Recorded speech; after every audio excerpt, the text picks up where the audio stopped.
To this day, Imjin River remains the bloodiest battle fought by British soldiers anywhere in the world since World War II.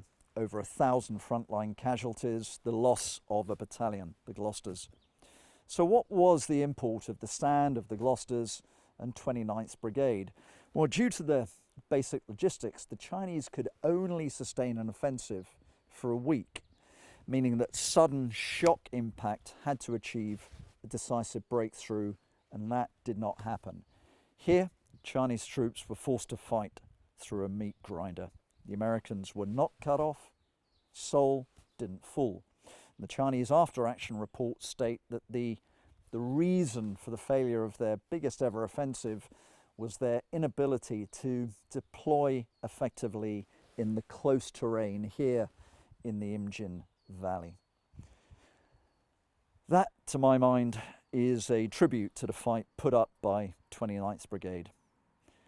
Even so, the Korean conflict would drag on for 2 more years. The UN command was unable to win the war, which ended in a stalemate in 1953. But though it didn't win the war, South Korea won the peace. Veterans of the war who returned are amazed at a formerly devastated nation has risen from the rubble to become an economic powerhouse and a vibrant democracy, an example to the world.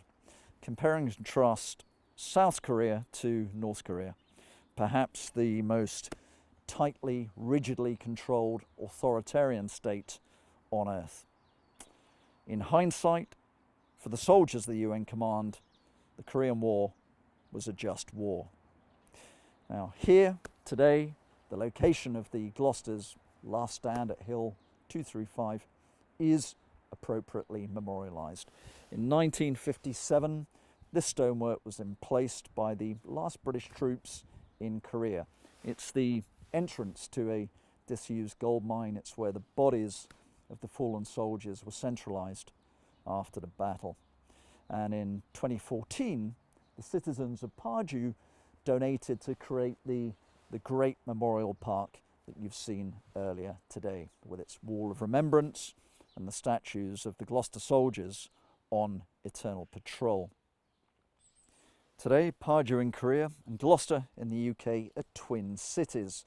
And more broadly, millennial Britons and South Koreans may have different languages and cultures, but are near identical in their beliefs, their aspirations, their rights, and of course, their freedoms. Now, this location is sacred ground for Korea's British community. It represents the sacrifices of all the British soldiers who fought in Korea and the ongoing friendship between our two peoples. For all those who defended this land in the Korean War, let me offer some final words from the Book of Common Prayer. The long day is ended, the fever of life is over, and your work is done.